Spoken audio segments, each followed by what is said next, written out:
Bicara tentang syarat, aslinya untuk membuat berita itu sangat-sangat gampang. Sangat.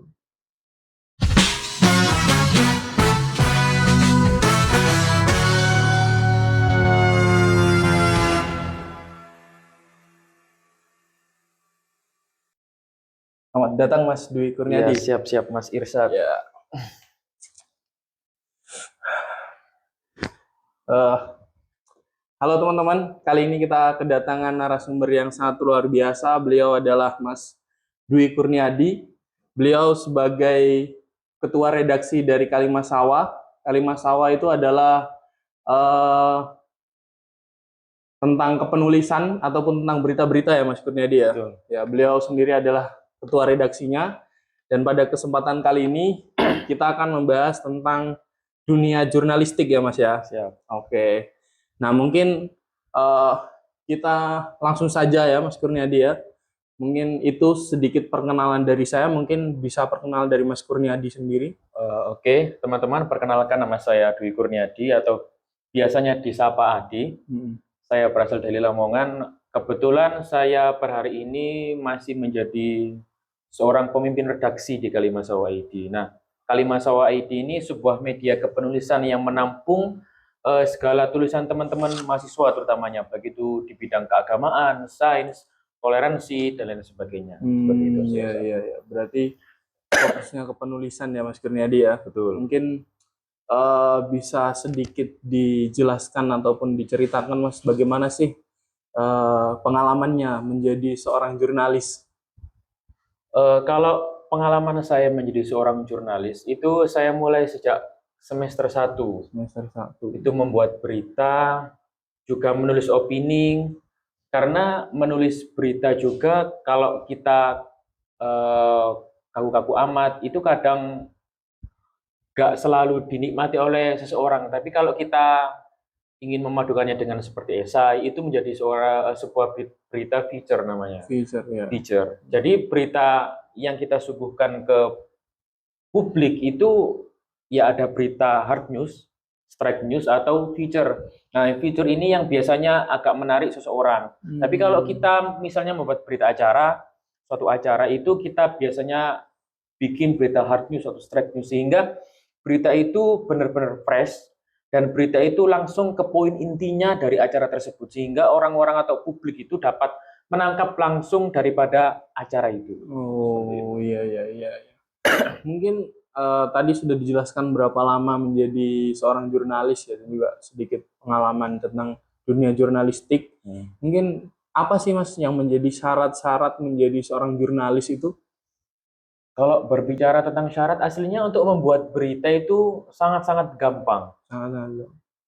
Intinya berita itu berisi 5W1H yang menanyakan apa, di mana, kapan, bagaimana, dan mengapa, dan juga how itu bagaimana kajiannya dan sebagainya. Kemudian ditambah penguat dari 5W1H, yakni tentang kutipan langsung dari narasumber yang ada. Dan itu harus dikutip langsung dari perkataannya seseorang yang ada di acara itu atau orang yang bertanggung jawab atas acara itu. Sehingga kita sebagai seorang penulis berita itu enggak sesuai dengan apa yang kita tulis opini kita, tapi ada sumber lain yang itu mendukung daripada berita kita. Sehingga berita itu dianggap, oh ini nih ternyata beneran ini ada narasumber yang berkompeten atau penanggung jawab acara tersebut, sehingga para publik itu mempercayai berita ini benar-benar asli. Dan juga setelah 5W1H, narasumber itu mungkin 2 atau 3 kutipan langsungnya, kemudian kita bisa menyimpulkan dari serangkaian 5W1H-nya, kemudian dari kutipan narasumber, sehingga bisa kita simpulkan, dan itu sudah menjadi berita. Kalau berbicara tentang syarat lagi, etika berjurnalistik atau membuat berita itu, satu, harus jujur dengan apa adanya yang di lapangan. Misal kata si narasumber A, ya kita harus menulisnya A, nggak boleh kita merubahnya B, C, apalagi Z. Makanya harus jujur, berintegritas. Karena zaman sekarang saya melihat juga para jurnalis itu yang kurang berintegritas, atau misalnya ada sokongan dari bawah atau sokongan dari lain, sehingga mereka itu nggak pure menulis berita. Nah, saya menganggapnya itu menyalahi kode etik lah. Kalau dalam dunia jurnalis itu ada kode etik-etik yang harus diperhatikan, terutama ya nih integritas atau kejujuran itu sih. Iya. Iya sih, betul sekali. Kadang juga media itu dijadikan sebagai alat untuk penggiringan opini ya, Mas ya. Ya, salah Di satunya mana bisa juga. kadang pengalihan isu dan lain sebagainya itu sangat rawan sekali di dunia jurnalistik ataupun tentang berita-berita. Ya. Nah, mungkin apa sih kita sebagai Gen Z kan terkadang problem kita adalah gimana ya, kita tidak bisa membedakan berita-berita mana yang berita yang asli dan juga berita yang abal-abal gitu. Mungkin seperti apa tuh, Mas? Untuk di sosial media sendiri ya, kita itu emang dihadapkan era yang sangat-sangat gencar sekali akan berita, akan postingan-postingan yang entah berantai itu dari mana. Tapi kita harus menghadapi era post-truth atau pasca kebenaran itu dengan kita adanya literasi digital. Nah, literasi digital ini tuh kita harus memandang satu berita itu tidak langsung menjudge, oh ini paling benar, oh ini yang salah. Bahwasanya dunia itu bukan hanya biner, yang ada yang putih tok sama yang hitam, tapi bisa aja abu-abu, merah, kuning, hijau, dan lain sebagainya. Nah, itulah yang penting untuk kita berliterasi digital seperti ini. Jadi kalau kita ingin menemukan berita-berita yang benar-benar itu fakta, dan itu real disampaikan, kita harus melihat background dari website atau media sosialnya. Ketika misalnya saja saya sebut misalnya detik.com atau kompas.com yang perharinya itu mereka memproduksi berita, yang perharinya mereka memproduksi atau membuat berita, yang track recordnya mereka pun selalu mengungkap fakta-fakta kebenaran. Nah, inilah yang perlu kita ikuti. Karena kadang-kadang kala itu kita melihat berita itu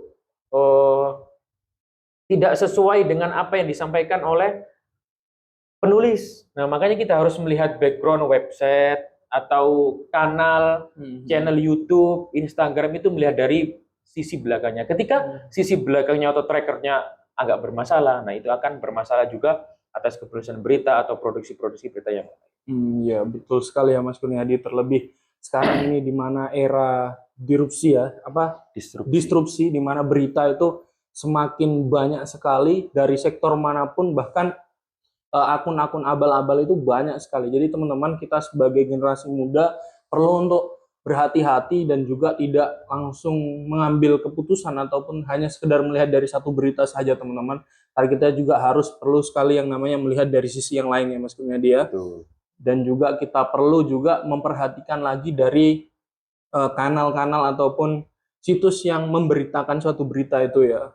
Karena banyak sekali yang abal-abal. Nah, mungkin untuk Mas Kurniadi, ini ada sedikit pesan-pesan buat kita kaum muda. Ada sedikit pesan saya untuk kaum muda, yakni jurnalistik ini kadang disepelekan oleh setiap orang atau mahasiswa lah.